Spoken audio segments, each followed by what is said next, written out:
lecture in Judaic Studies, and thank you for joining us.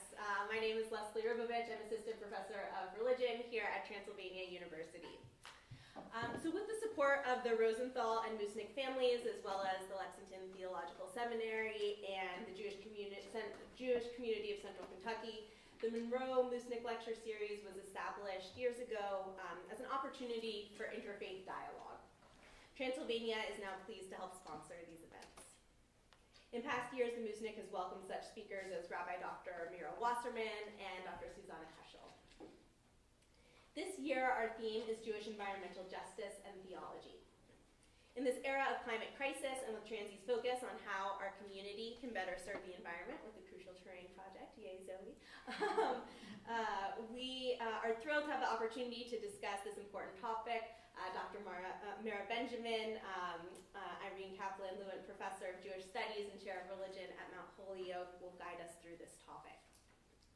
I want to just take a minute to thank a few people before we get started. So I want to thank my colleagues on the coordinating committee, Nora Rose Moosnick, Dr. Lloyd Martell, Rabbi David Wortschafter, Rabbi Shani Abramowitz, Beth Goldstein, and Carol Barnsley. Their efforts over the last year are significant, and we're really grateful for their time and energy. A lot goes into planning this with such a committee. I want to also thank Transylvania University for hosting the event tonight, especially President Brian Lewis and Dean Rebecca Thomas.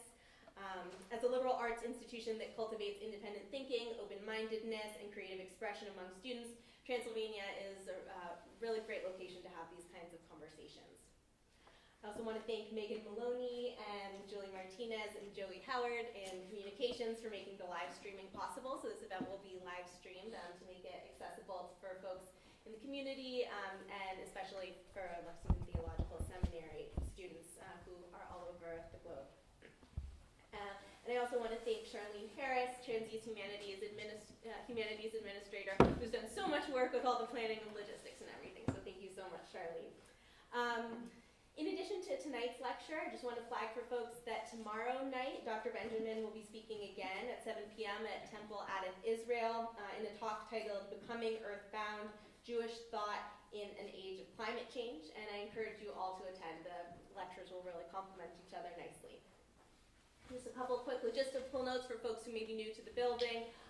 The bathrooms are basically like directly diagonal from me here, so please if you need the bathroom, you can go there. And yeah, that's all I have to say. I'm now going to hand the baton over to Tomas Hernandez, who's a wonderful senior religion major who will introduce Dr. Benjamin.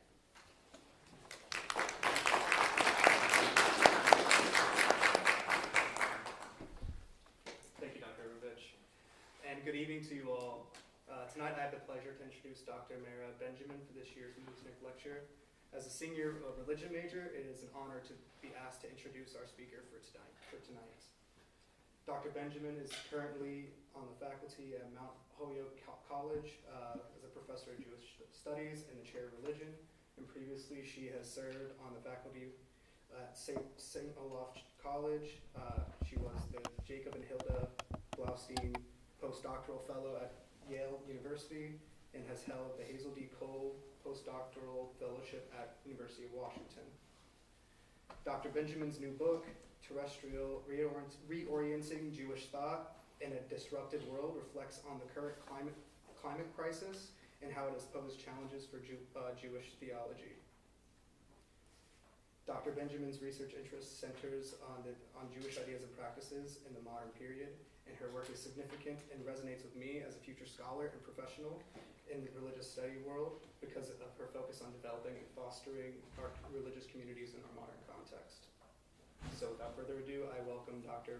Mira Benjamin to Transylvania University for this year's Moosnick Lecture.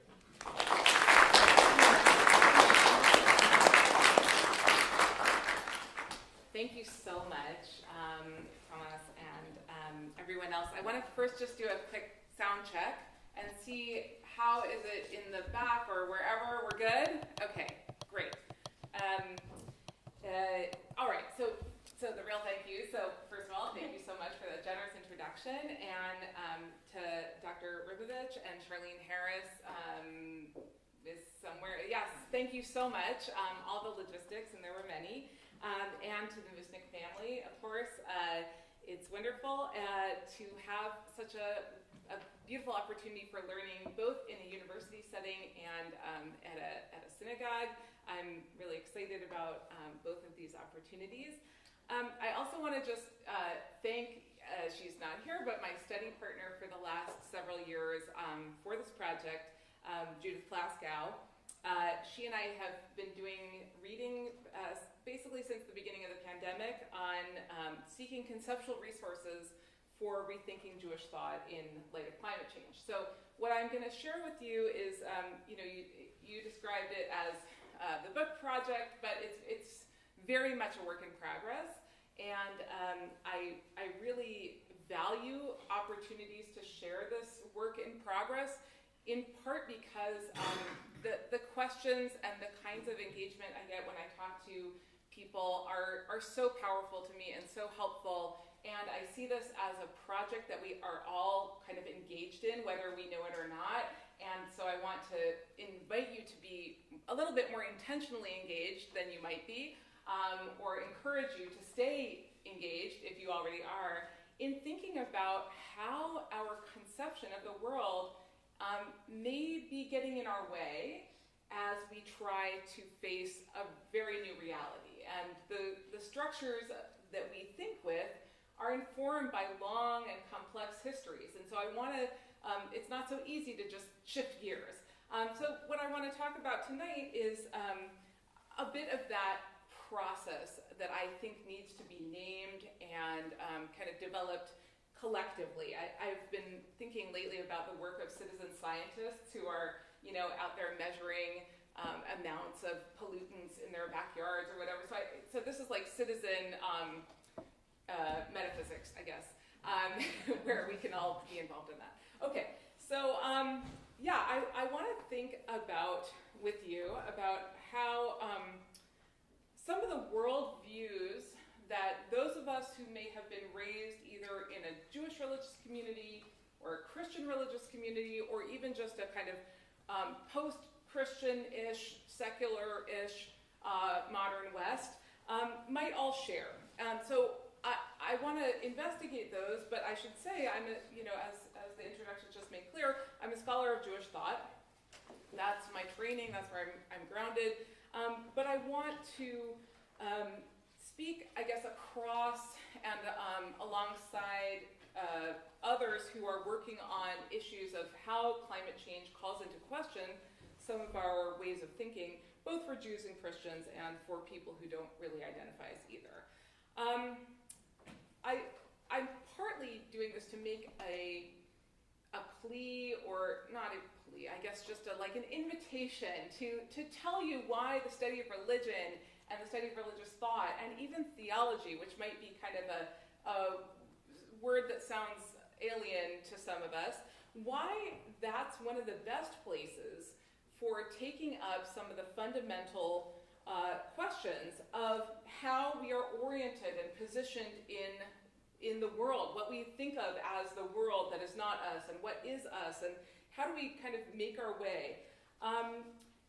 Traditions like Judaism and Christianity are, of course, incredibly, like all religious traditions, exceptionally internally diverse.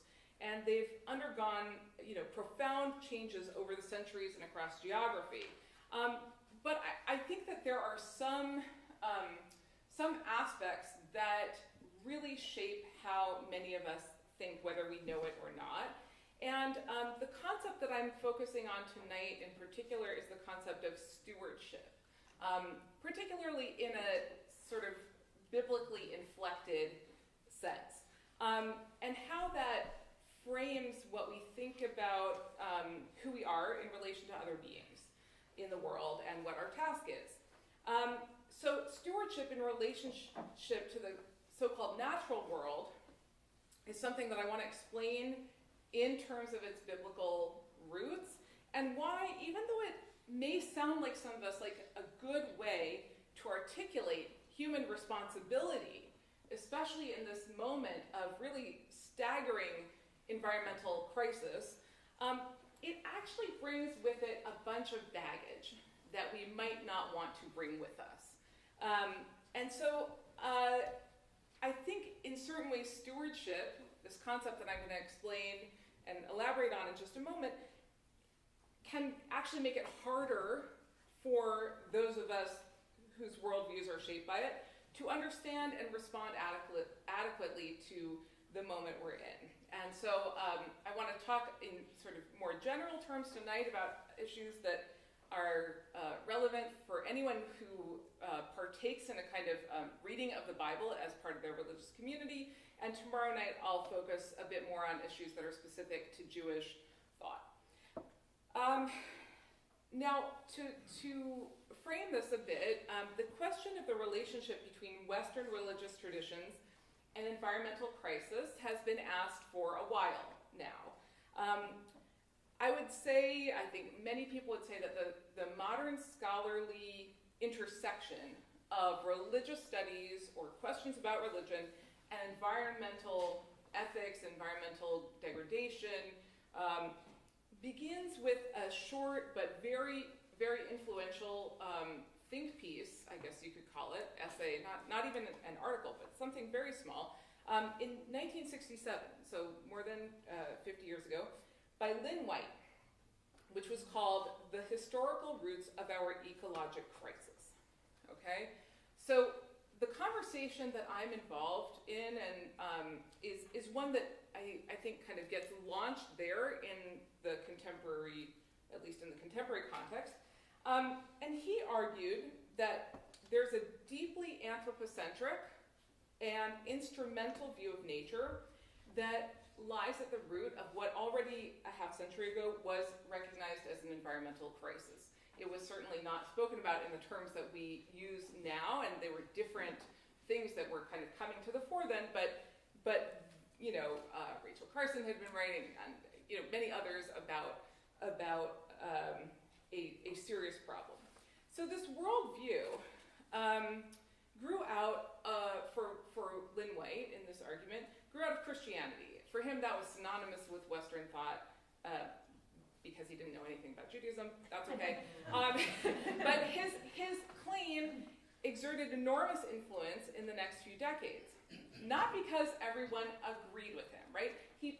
To kind of give the very nutshell version of the argument, it was that Christian thought had Western religion for him, had developed a notion of the world that was about serving human need, and that combined with modern technology and science lay at the root of the ecological crisis. It was not that everyone agreed with him, but because it was such a clear indictment of Western religious traditions that there was this huge movement to respond to him. Many Christian theologians in particular felt very compelled to respond to it, but also Jewish writers as well. And so in the decades that followed the publication of that article, many Jewish and Christian thinkers responded to White by saying essentially, no, you got it wrong. It's all a big misunderstanding, right? It's all a big misunderstanding of how Western religion constructs the world. It's not a relationship of serving human need or kind of domination, but rather what we who represent Jewish and Christian traditions say is, no, we have an ethic of stewardship, of caretaking for the natural world. And so this was kind of the argument used to deflect the criticism that White had made clear. So over the years, over the decades, this idea of caretaking or stewardship in this biblically inflected sense becomes core to religious environmentalism. The language of stewardship, though, I want to kind of unpack a little bit. It's complicated, right? That language, so just to backtrack for a second, if you are familiar with the scriptures that Jews call the Bible and many Christians call the Old Testament, you will know that there are actually two different accounts of the creation of human beings. The first one is by what modern biblical scholars would call one author, the priestly author, and second, Genesis 2, by a different author. And the language that they trace comes, that environmental activists trace, comes from the second creation story. And the language there is that God instructs the human being to, quote, till and tend to the Garden of Eden. L'ovda l'shomra in Hebrew, okay? To till and to tend the Garden of Eden. Now, so that's the proof text, as it were. This chalkboard is calling me, but I'm going to resist. I always request rooms with chalkboards. I love that. But anyway, okay, so the proof text is, I know, there's colored chalk. The proof text is Genesis 2:15, right? Where it says that the human being should work and guard or till and tend the land. Now, this language is what, as I said, environmental activists use to respond to White. What's White talking about then? Is he not reading that? He's more interested, rather, in the first chapter of Genesis, where the charge to the human being is, have dominion over the fish of the sea, the birds of the heavens, and all living things that crawl about on earth. Okay? So actually, be fruitful, multiply, fill the earth, and dominate it or conquer it, and have dominion over all of these other creatures. Okay, so dominion is the thing that White and other people who sort of saw religion as the problem say, okay, look, here it says what you're supposed to do is you're supposed to dominate, right? And so then the response is, no, there's a different view. Well, clearly both of these are represented. And however, in their responses, these many activists did emphasize, and actually still do, if you look up a lot of these organizations, language of stewardship is often right there, and that is the translation of this idea of tilling and tending. So that's where the concept of stewardship comes from, this one aspect of the creation narratives of the book of Genesis. I want to say at this point that there are many cultures and circles in which stewardship has a really different meaning from what I'm going to explore and describe. In particular, I've come across it in Indigenous American context, but stewardship doesn't always mean what it means in this kind of Jewish-Christian, these Jewish-Christian contexts. So just to keep that in mind. Where I sit this emphasis on the unique command to humans to act as stewards, right, isn't fundamentally that different from the command that they should exercise dominion, right? So I want to suggest now, or think with you about why this, I would say, like, good cop version or the nice version or something of what the human purpose is still problematic. Okay, so let's think about this together for a moment, right? What does this notion of biblical stewardship, if we go back from the proof text and kind of re-embed this language back in this really important creation narrative, what goes along with it? Well, it's embedded in a whole set of implicit understandings about what God is and where God is, and therefore where God is not. And those are kind of related to the notion of what it means to be a human being. This is the language through which we start to understand a potent version of what it means to be a human being, what is the world, and where the divine is in it. This notion of stewardship imagines human beings uniquely tasked with managing the rest of the created world, right? That's one meaning of stewardship. It could also mean a kind of deputizing of the human being, right? God saying, basically, I was going to say, can't be everywhere all at once, but of course, Medieval philosophers would disagree with that, but at least in the language there, right, it's that God tasks human beings with this kind of mini-God role, right? And so the first point to think about is the way in which humans are going to be imagined as mini-gods in this narrative, right? And that's often the language of kind of being created in the image of God. That's one of the ways that language is comes to mean.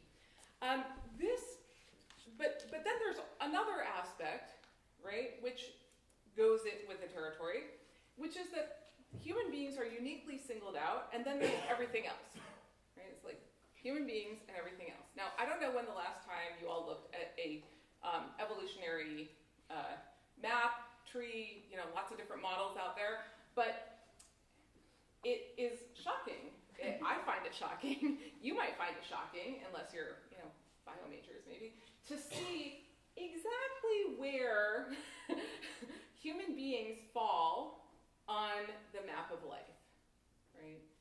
And in fact, mammals and vertebrates and all kinds of other sort of the whole tree, that branch is very, very small. But what you get from this narrative is that there's us and then there's everything else. And that language, that idea is so pervasive that it shows up even when we're not part of a kind of active religious community. For instance, we hear, many of you probably have heard or talked about the idea of humans and the natural world, right? Like this natural world out there. We might talk about protecting nature or spending time in nature or other things, caring for nature, rejuvenating ourselves in nature, but all of this language, which is inherited from these stories, suggests that we are not actually part of nature, right? We are somehow outside of it. We're not embedded in it. And at the same time, so there's a consequence for what it means to be a human. It also has a consequence for everything else in that other side of the equation, right? Which is that it is a passive kind of backdrop, right? It's a stage that's set, right? And we are the actors, and it's just there, right? So there's nothing else that is what we would call in religion agentic, right? Or theory or other places, right? Nothing that has agency, that has will, that has some sort of desires that it then acts on. So we've got a few different ways in which this concept maps a whole set of relations along with it, right? About how God has sort of discharged some important duties to the human being, and those duties are managerial, and they render everything else essentially the same as every, right? There's no substantive difference between a microbe and a zebra or whatever, and that they are there to be managed. And humans can be entrusted by God with special responsibility regarding the rest of the world because humans are imagined as exceptional, or what I sometimes think of as differently different, right? So even if there is maybe a difference between the creepy crawlies that are created on one day of creation in the Genesis 1 account and the birds of the air, right? Those differences are really not that substantive, right? We are sort of differently different from all other creatures. That is the notion that is really so deeply embedded in Jewish thought, in my understanding of Christian thought from sort of a friendly observer position, and much of Western philosophy. So there are all kinds of things that go along with this, right? Humans are unique, right? Human difference is unique in, it could be having the capacity for language. It could be about having rational will. It could be about exercising control, right? Where all of the other things, organisms, beings, don't have these capacities. And then, of course, it turns out that there are these other hidden, or sometimes not very hidden, differentiations within the human, right? Which then go along with this in both Jewish rabbinic thought and in other aspects of Western thought, where there are these differentiations within what it means to be a human, right? So the fact that we are also animals, that we are embodied, that we are earthly beings, right? Those aspects of what it means to be a human become rendered something to be controlled. And it also turns out, in many strands of these different traditions, only some people truly qualify as able to exercise this kind of managerial role, right? And so the capital O other, right, the racialized other, the sexualized other, right, becomes not really fully human because they too are earthly and embodied and animal. Okay, so we've got these mappings of the world that have to do both with what we often call the natural world, a model that I'm contesting, but also within the human community, do some real damage.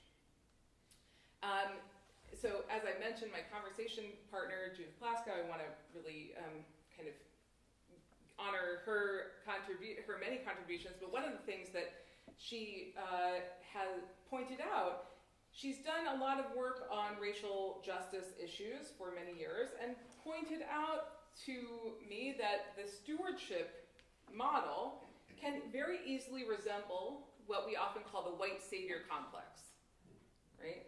The notion that wealthy white Westerners act as if we need the rest of the world needs us to save them, right? So we, or they, depending on who's where we're positioned, right? We intervene in situations like saving Afghan women, for instance, without taking time to build the relationships with people who, have their own interpretation of what it means to be in the world as the embodied subjects they are. So stewardship, likewise, implies that mostly white, mostly North American, mostly not impoverished people are the stewards, right? And we know what's best, don't need to learn from people what, who are other than us, right? We can just come in ready to save. This also means, however, another point that I think is just as critical, which is not only that it renders other people passive in this imaginary, it also de-animates the rest of the world. So think about, for instance, how we think of the Mississippi River, how we might think of, or your favorite river, pick your favorite mighty river. We might talk about it poetically as raging, right, or having a force or a will, right, a force of nature. But as children of the scientific revolution, we don't usually allow ourselves to seriously engage the river as an animate phenomenon, right? If we did, if we thought of this river as having its own kind of needs, desires, etc., then we probably would think a little bit differently about where we build homes, if we are people who have a choice about where we build homes. So we're increasingly starting to come to understand both the harm and the inaccuracy of the ways of dividing up the world, of mapping the world that stewardship gives us. The inaccuracy is something that, actually both the harm and the inaccuracy are things that I want us to spend a little time thinking about.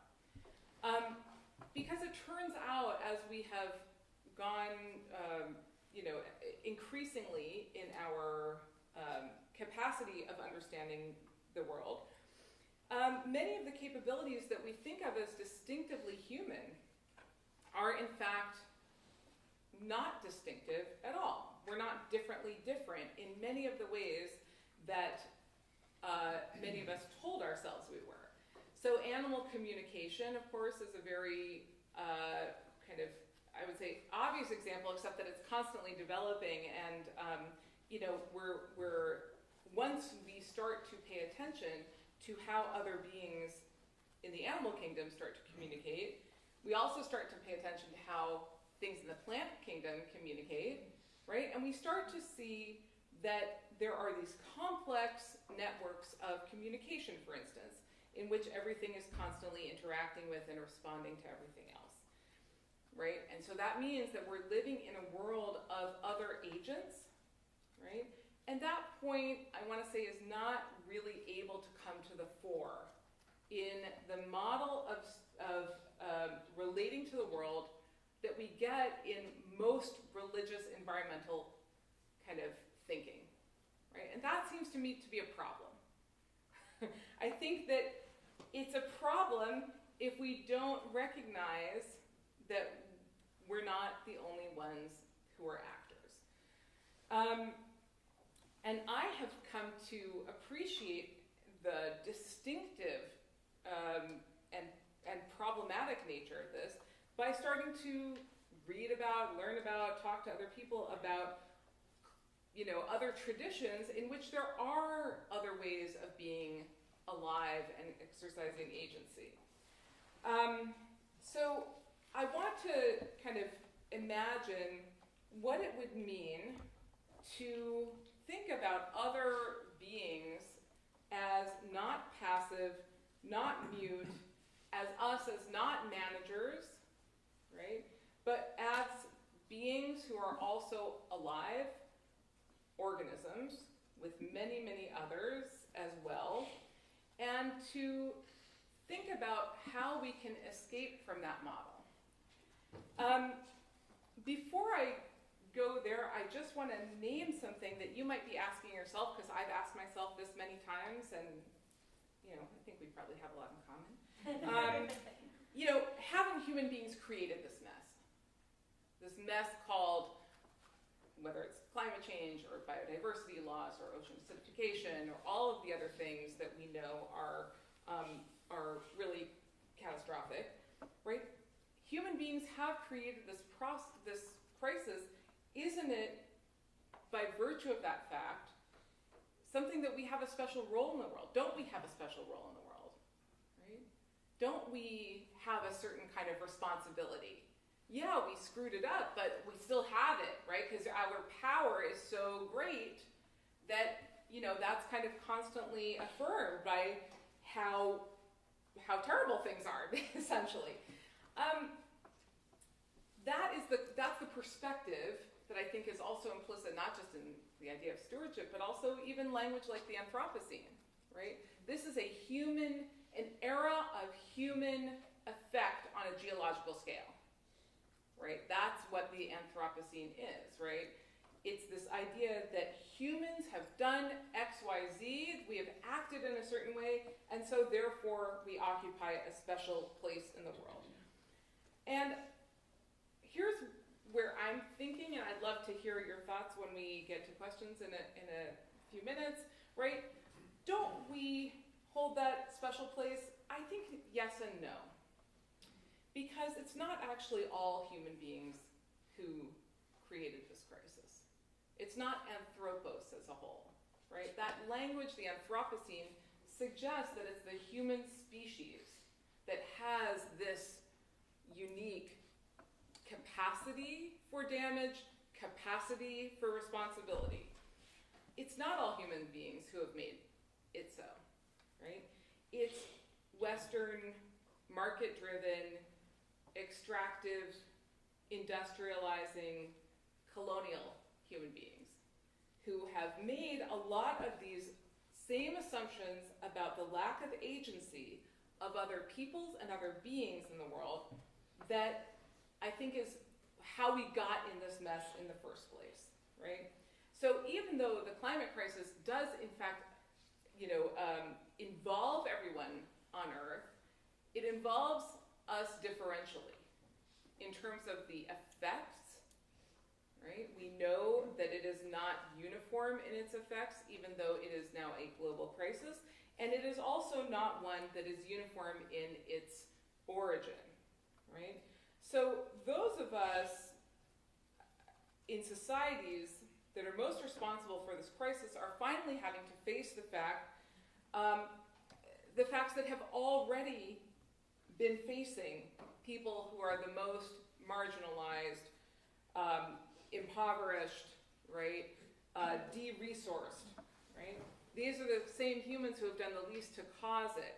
So this is why I also kind of resist the notion that we should talk about humans as having a special responsibility and special capacity, because there's a lot of differences within the human community. I think it's hard to hold both sides of this reality and to resist that language of stewardship that's so embedded, even in that way, right? The way to think about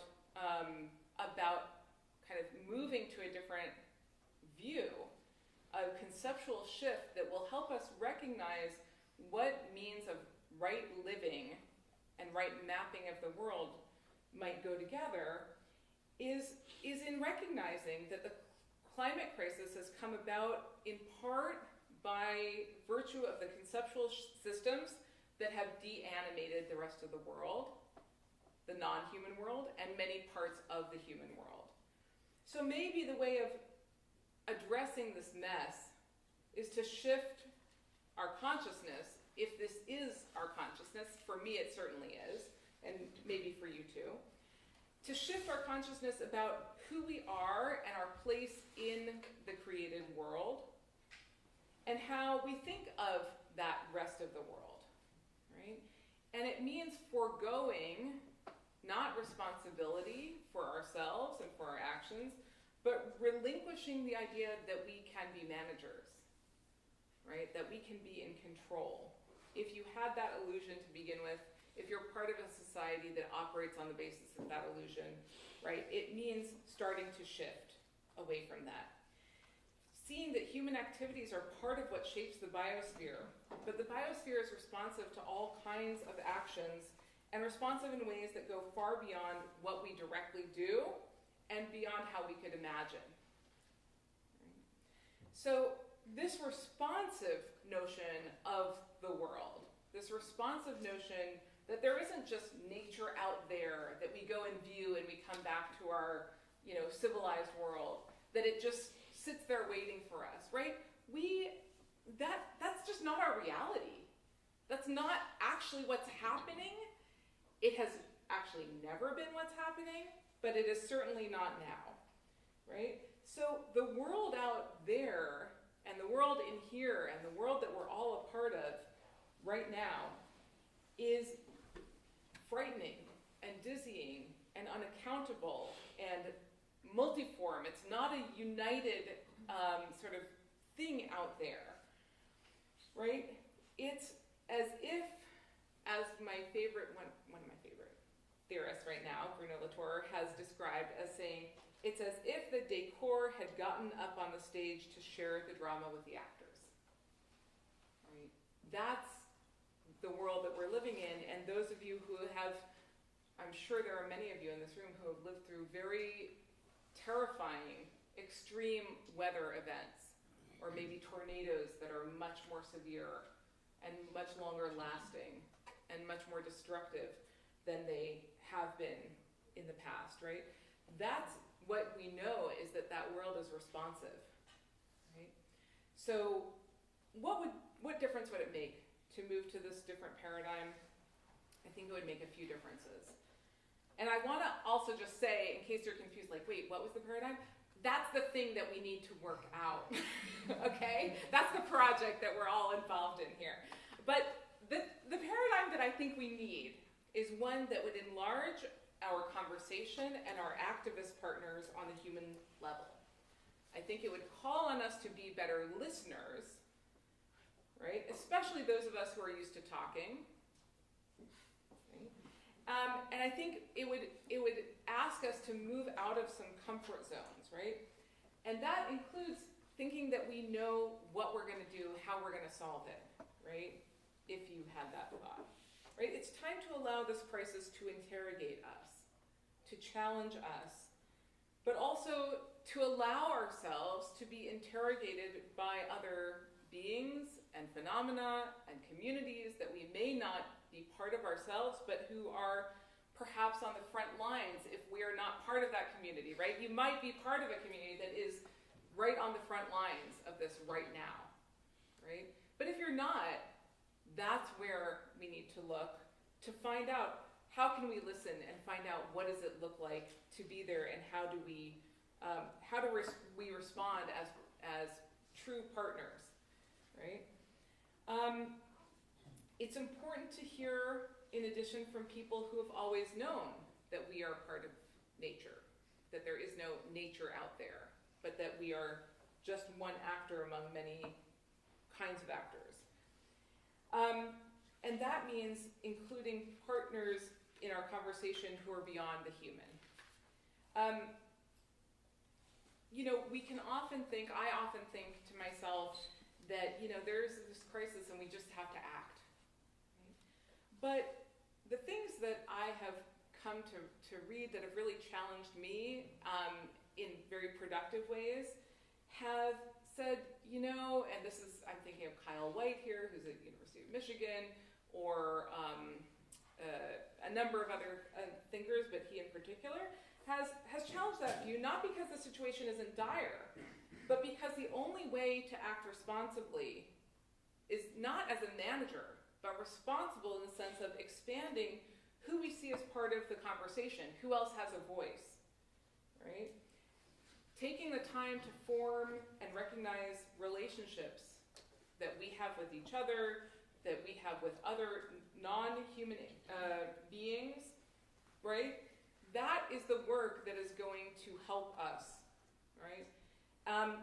So this is I just want to close with this image that I found so powerful in an essay by Linda Hogan, who's a Chickasaw writer and thinker, and she wrote about the words spoken by an elder, Orrin Lyons, at the meeting of International Indigenous Peoples with the UN NGOs in the 70s.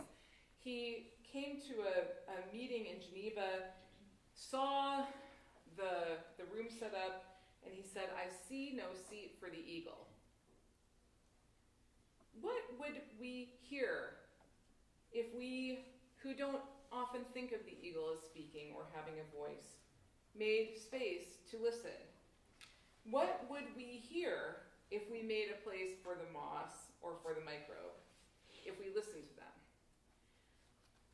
In my religious community, I don't think we know yet. I don't think we have any clue. But we sure do know what happens when we don't make a place for the eagle, when we don't make a space at the table. There's a lot of conceptual work to be done, and it's not a one-person project. It's a lot of people and a lot of other, probably non-people as well. And I hope that we can embark on that together to explore what would that look like, so that we can give up the fantasy that stewardship tells us about who we are and start to actually be part of this world that is in so much danger. Thank you.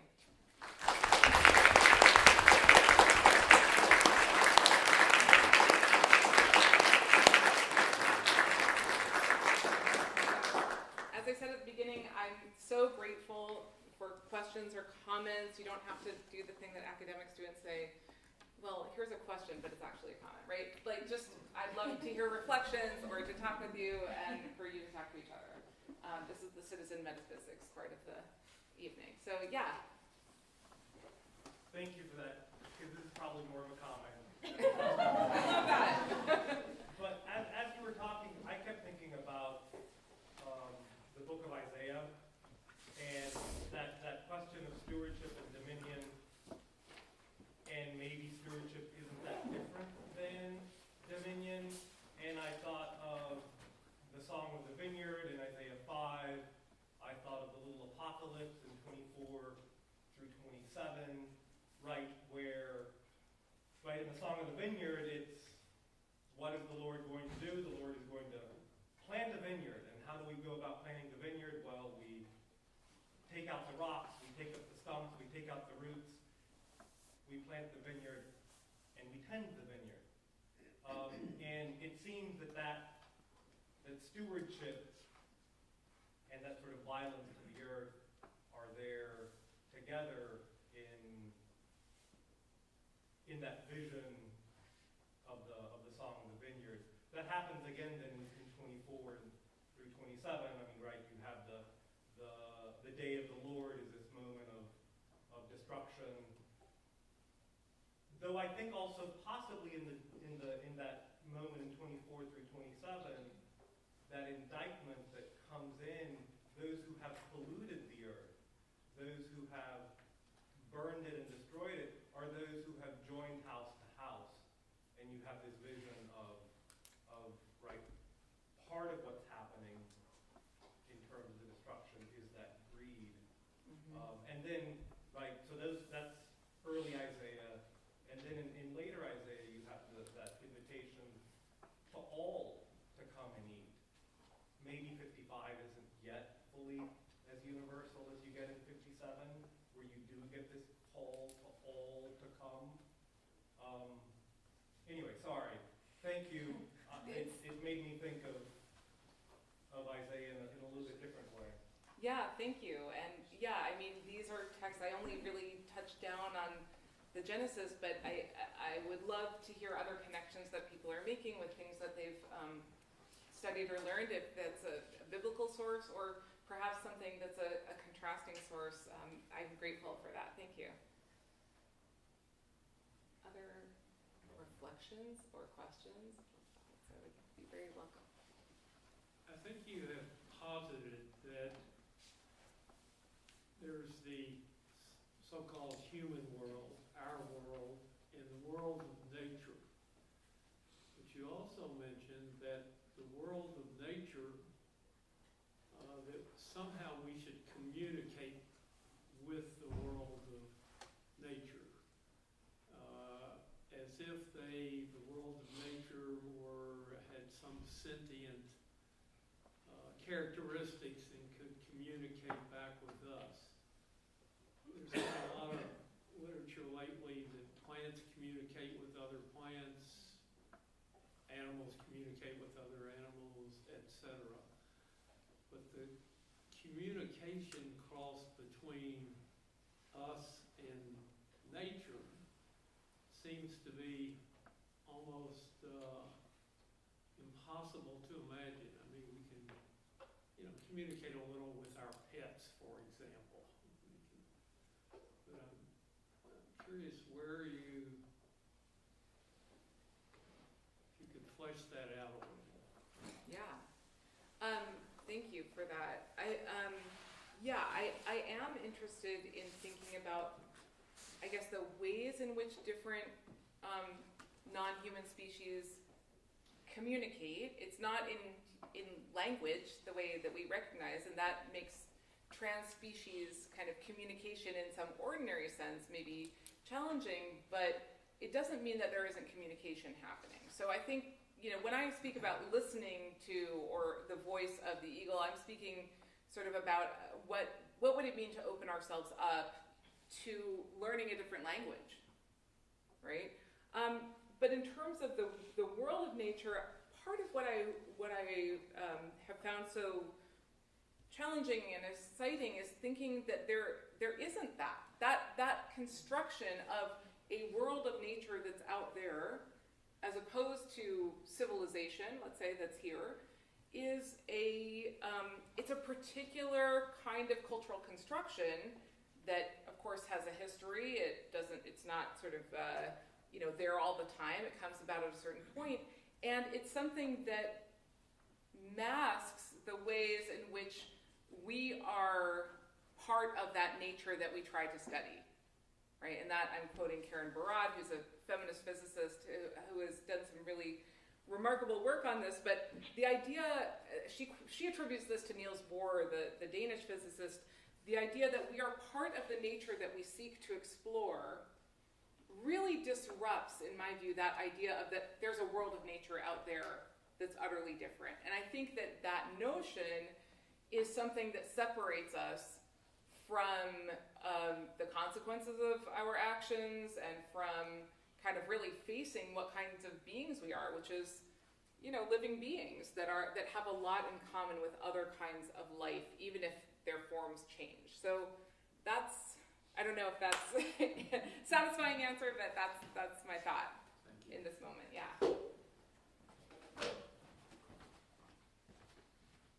Yeah. Yeah, so you mentioned earlier the sort of the first idea from Leiwant that this ecological crisis is coming from the idea of dominion, and that was a very Christian approach. And then, of course, that was then intersected and be like, no, we are actually doing this stewardship approach instead. But I was wondering if there was a difference in Judaism as to how that might be viewed.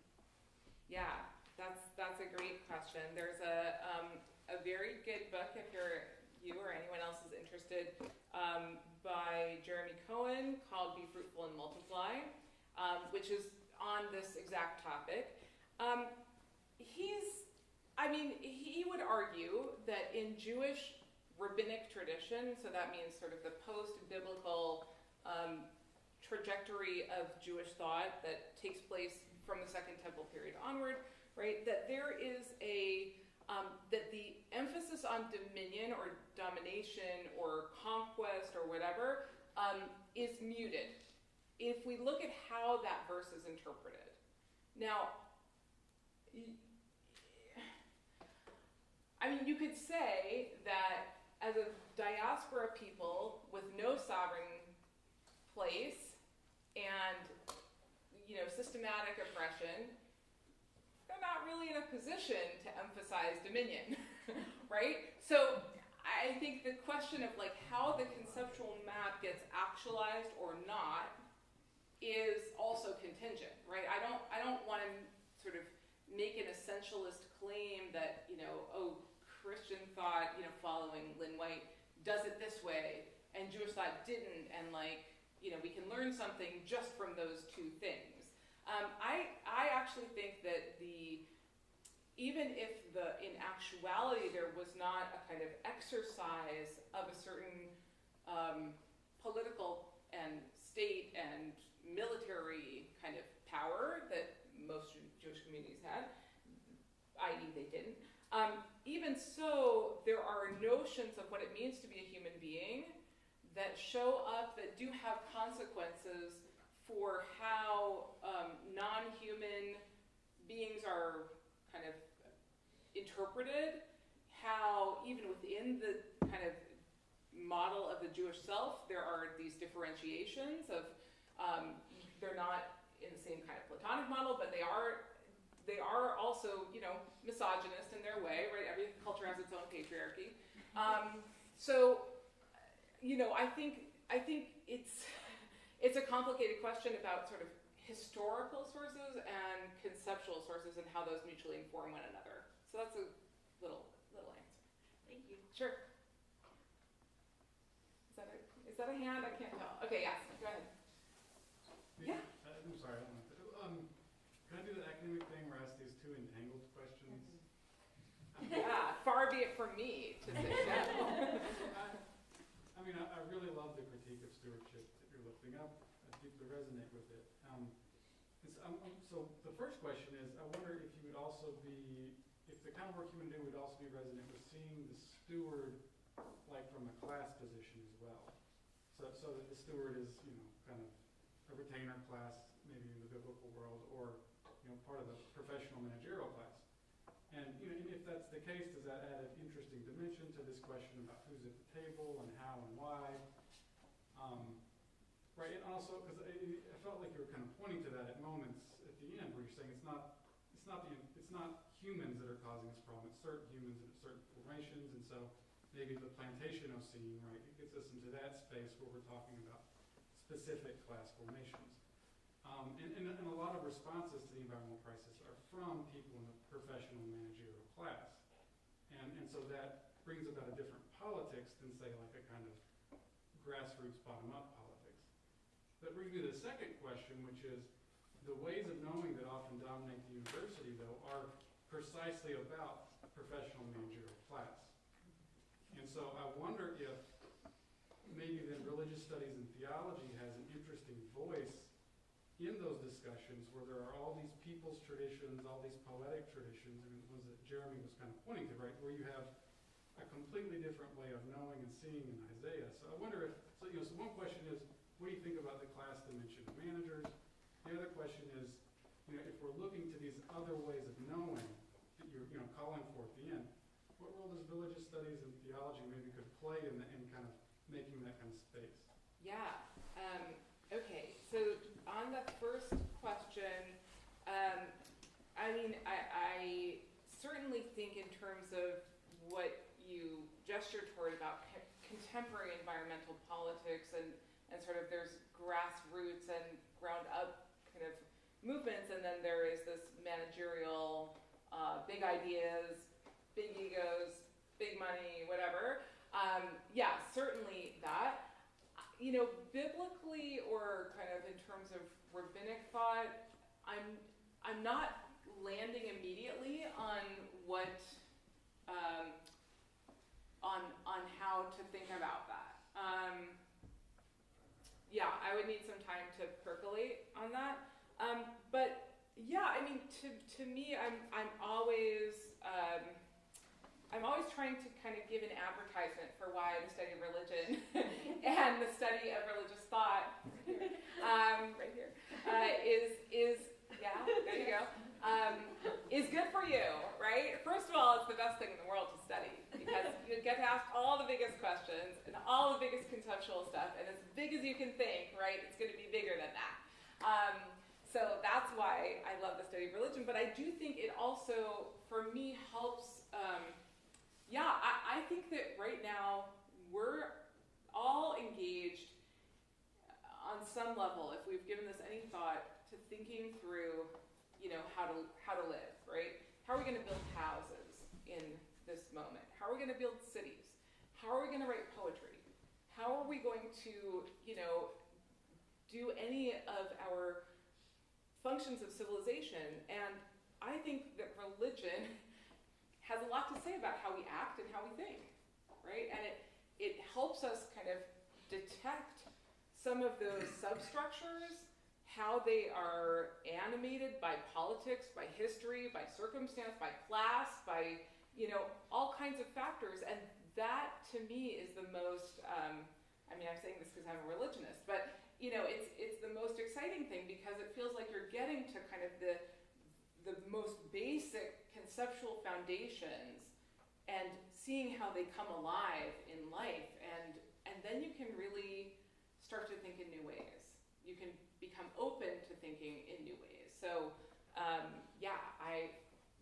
right with you. Yeah. So I'm going to do a Wilson and a Jeremy. It struck me, this is not my area at all. I do Islam and South Asian stuff, and I also don't do anything with the environment. But it struck me that the term we use in the Quran is khalifa, which means the steward, kind of. But there seems to be an emphasis in the narratives there on the responsibility that invokes, as opposed to the dominion that invokes. But now you're making me think that I should investigate that a little bit more, because I'm sure that that's not the case. Well, Anna Gade has written a book called Muslim Environmentalisms that exactly examines that. So okay. I would not be the best person to translate that, but she does investigate that. And actually, I'll just say another little plug for that book is that she finds the very pervasive apocalypticism of the Quran extremely helpful and fruitful in this moment. So that's kind of an interesting thing. Then my second part, which is where I'm putting one of these guys, is to what extent then, if we see it in so many different traditions, this notion of humanity as being somehow different and in charge, is that going to be pervasive in, we're looking at other communities and the way other cultures have talked about these things. Clearly we have one example where the ego should have a perspective, but what beyond that? Like are there enough traditions that don't center humans? Or any? Again, I am very minute in my knowledge, but the things that have really helped me open my own mind is encountering many different religious cultures that have other models that do not privilege or it's not that they don't privilege the human, it's just that the human is not differently different, right? So I don't know, like, are there enough? I don't know, but there's plenty, and that has been very powerful for me to see. I guess the I'll talk about this a little bit tomorrow night, but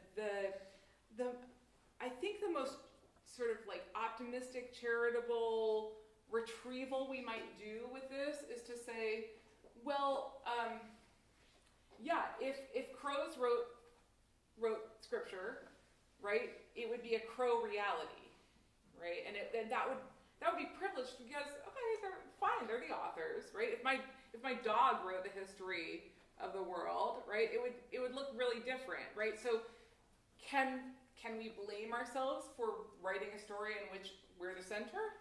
No, but that's fine, we're allowed, but we have a problem if we don't imagine that other points of view could also be the center, right? And if we think that ontologically, in terms of reality, we actually do occupy the center, right? It's sort of like the Copernican revolution hasn't actually happened in some ways, right? We're still at the center of the universe, right? So what would it mean to kind of allow in that Copernican revolution and say, oh yeah, we have a perspective, we have ways of doing things, except the pros. Yeah. It caused me to think about what kind of terrible disruptors we've been, particularly since the Industrial Revolution. But I'm just thinking to myself that we have this big collective ego, and we have a perspective, but I'm thinking of other animals and other things that exist in nature and what their purposes are, other than to be fertilizer or food for a predator. What is our place? We don't distribute, we don't fly around and drop eggs from fish in ponds. We don't carry burrs in our hair to deposit and spread seeds and this and that. All we ever spread is insects. And, we make very good prey. I mean, I'm serious. Like, you know, that's part of, there's this feminist theorist, Val Plumwood, who wrote a wonderful essay in the Etne Reader called, I don't remember what it's called, but it was about her encounter with a crocodile in the Australian outback. And she basically nearly lost her life, but she writes about the experience of seeing herself as prey, right? Which I think, you know, if we have a certain kind of privilege, we don't necessarily, I don't see myself as prey, right? Like, oh, I'm going to encounter an animal that will eat me, right? I look good, I look tasty to that animal, right? And what kind of disruption, useful, important disruption it would be to actually start thinking about ourselves as prey, as food for the worms, right? Which of course we have some aspects of religious traditions that, at least in Jewish tradition, certainly we have that idea of, yeah, we're going to become food for animals, for other animals. But there's always this moment, again, speaking about the sources that I'm familiar with, I'd be happy to hear from other Jewish studies folks here, there's always this kind of like triumphal thing at the end. Oh, but actually, you know, God really put us here for a very special reason. Or if you read the end of the book of Ecclesiastes, which is like the most disruptive view, or one of them, right? The way that you read that in Jewish tradition is like, at the end of the day, love God and obey God's commandments. It's like, what? You just said that there's no difference between humans and other animals. You just said that all is vanity, right?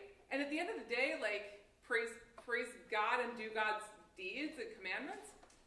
I mean, right? So, I think that I interrupted you, though. Sorry. Okay.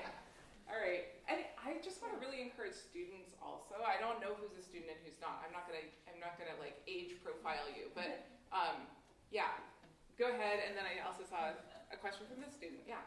So one of the biggest things that I take away is just like about kind of like humanities, like the importance of studying humanities, and it seems that like most people that go to church or go to any kind of religion service, that's like, if you're not studying humanities or getting studied in college, that's like your humanity experience. And so you talk about like how everyone has a different role in climate change. It varies. Do you think religion institutions have done enough expressing like the humanity role that they have, like in talking about climate change? Oh, I love that question. Thank you for that. And absolutely not. Yeah, no. I mean, I'm not trying to be cynical, but I feel like there is at least some portion of religious environmental organizations who pat themselves on the back when they put solar panels on their church roof or synagogue roof. And, that is it's so upsetting, right? Because that actually is, I love how you put that that's a place, that people encounter thinking about what it means to be in this world and what it means to be human and how you should think about that. And absolutely that is a place where, when you think about it in that way, what an important responsibility that is to really call into question the patterns of, thinking that lead to our consumption of some of us, right? Our greed of some of us, and the ways that we have really harmed many, many others, human and non-human, right? I guess yeah, go ahead. Would be, do you think any religion institution as like kind of a whole, do you think they have the power to like make that change and become more, I guess, educators on climate change? Or do you, because I don't think they would take that step. I don't think most congregations would take that step and fight climate change the way that you would want to, as like an activist. Like, I don't look at really church institutions as being activists. I want to see them as like passive in society and let things build up over time. Look, I think that churches and other religious institutions have been at the forefront of social change at times and have been at the forefront of, entrenching, reactionary ideas and dragging their heels, right? Like, I think that you have both of those, and there's lots of different communities out there that do things, in a variety of ways. I don't think you can underestimate the importance of Pope Francis's Laudato Si. I mean, I think that's really a powerful thing to have the head of the religion of, I don't know, a billion people, I have no idea, but someone know this off the top of their head, but, right, make such a powerful statement. I mean, I think that's important. I think that has to do something, and I don't know. I mean, the way that these things change is when we change them. So, yeah, we can do that. Yeah, I think you have. Oh, I was pointing to the student. Oh, okay, great. I think right behind you. Yeah. So I was thinking about some of the earlier questions and what we're here for and how we see ourselves as separate from nature. And I think there would be less of that if we really thought about how we're here for the microbes. Yes. I mean, inside me and all of you are billions of microbes living on you.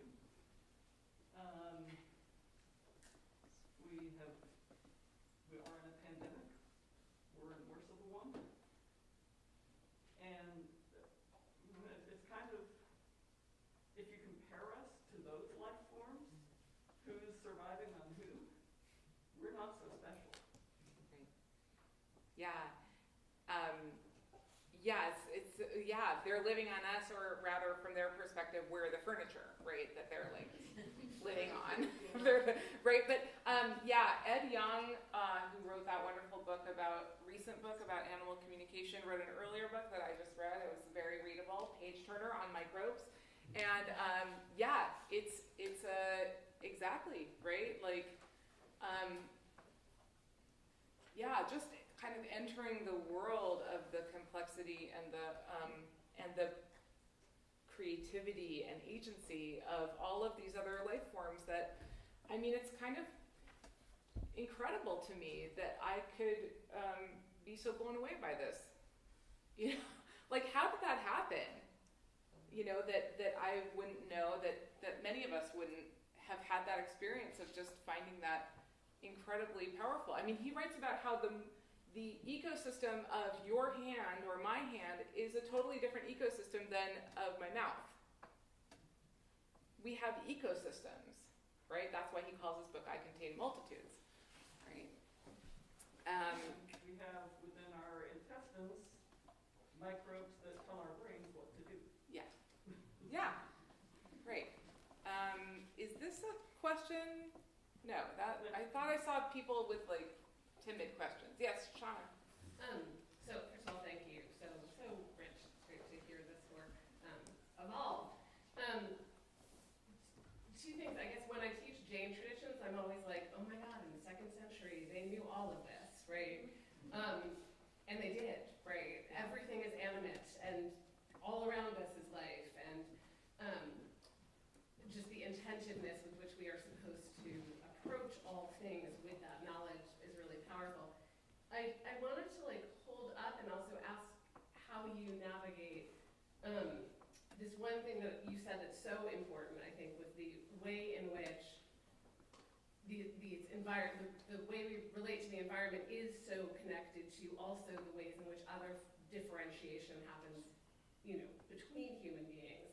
And Cornel West writes this article on genealogy of race, in which he talks about, right, the Platonic forms, that like everything that we know is rooted in these ideals in Western thought that we get so trapped in, and that's where racial differentiation comes from and gender differentiation comes from.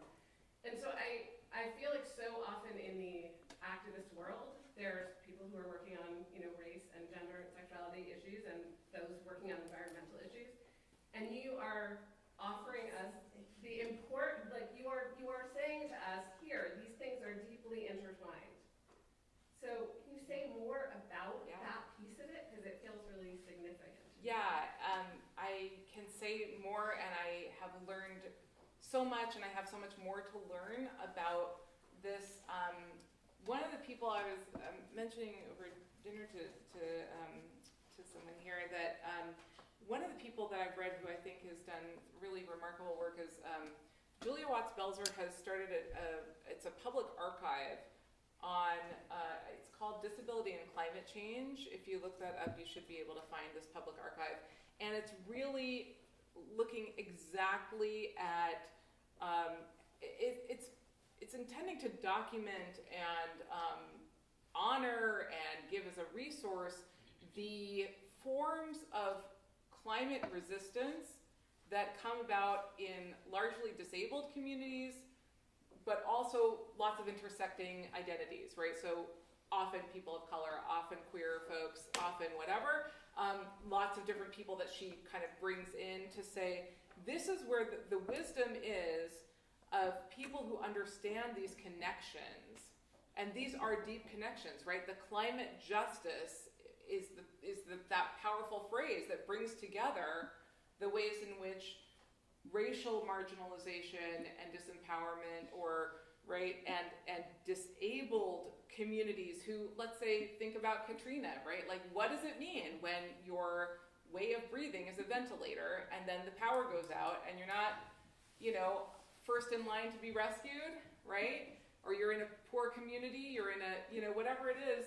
There are so many different reasons that we have these compounding structures of injustice, and they are so intimately related.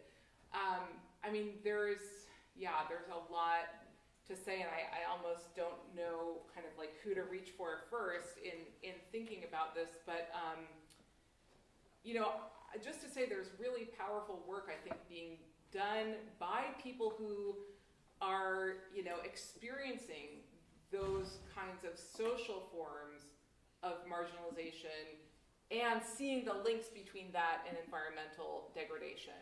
And that's where I want to look first. You know what I mean? That's where I think it is. Not the like, whatever, Bill Gates with all the money to throw something, God bless, right? Like, I also want to not have people dying of malaria, right? But there are these other resources there. Yeah, much more to say. So thanks for lifting that up, even if it's a brief answer. Probably time for one or two. Yeah, one or two? Okay, so yeah. So it seems like what Sean just brought up, and then what the student asked about the role of religious institutions have to be taken together. Because if religious institutions are going to rise to this challenge, they're also going to have to acknowledge their role in this dominion narrative and be willing to relinquish that role. And so it seems that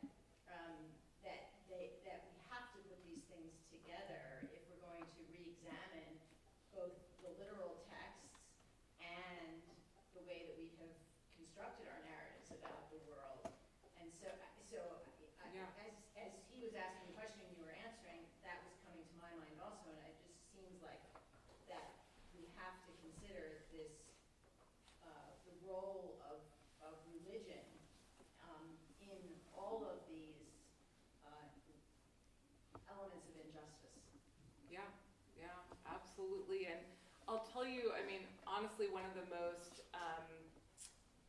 challenging things, I'll say, for me as somebody who's very committed to a Jewish community, to a life of observing Judaism, is, recognizing that this is, there's sort of this idea that is often said in kind of quoting rabbinic tradition that, if you turn the Torah around every which way, it's all in there, right? Like, you can find whatever you need, and not just what you need in some sort of like exploitative sense, but like it's got sort of this big world in there, and we are also part of it. And to kind of wrestle with the feeling that like this is something that might not be in it, and to be able to, I'm still in the midst of trying to figure out what that means, right? I think sort of being able to set aside some of the more familiar paradigms and narratives and texts that I love, and say there are some very, very valuable and beautiful things in here, and it might not help me right now with this, right? I might need to look somewhere else. In fact, I know I do. Yeah. Okay, so you said that the climate crisis was not created by everyone, so therefore shouldn't be the responsibility of all humans to fix. But in other ways, wouldn't that then, if we're relying on like the Western world to fix the climate crisis that they've created, wouldn't that then emphasize like white saviorism with us having to rely on like white people to save the world essentially? I'm so glad you asked that. It's really an important point that I want to go back and sort of explain more clearly what I was thinking of, and also some other parts of what you said. So the first thing is that what I wanted to make, what I think is dangerous is calling this like something that all people caused, but what I wouldn't then take the next step and say, then it's not on everyone to deal with. I think it is, everybody is involved whether they like it or not, and there are a lot of really important things to learn by looking at how people who are the most affected are actually, engaged full throttle in the fight. So what I wanted to make clear is that it's important to not, for me, I don't like the term, let's say, Anthropocene, because it's not all of Anthropos that caused this. But I do think, we're all in. The one thing I would maybe, that I think about a little bit differently than how you put it is, I think that the notion of a fix for this, that we're gonna fix it, is, for me, something that feels like I don't think that is the right paradigm for me, at least. Because there is damage that is irreversible, that has already happened, that has destroyed so much that we have done, and I don't think there's any way of turning the clock back. I don't know if you saw in the Times the report yesterday from the IPCC saying, extreme catastrophe. We have about 10 years to kind of pull back from, but that doesn't mean that we haven't already experienced catastrophe. Like the biodiversity loss as something that is already done. I mean, so I think, again, here I mentioned her before, but Julia Watts-Belzer, who's done a lot of work on disability studies and climate and religion, has really brought for me a very powerful lens to say, as in her work in disability studies, looking for the cure is the wrong paradigm for many people, right? For many people that she's involved in, I'm quoting in her, or referring in her name, it's about learning to live with whatever your body is, right? Which is, for those of us who are temporarily abled, right? At some point we may also say, oh, this is how my body is, right? It's not about fixing it, it's not about cure. And this planet, we have to live with what we have already done, and face the enormous loss that's already there, and think of it as a chronic, and it's a condition now that we are all in. And what can we do but try to mitigate suffering, support one another, and do our best. So, thank you all so much.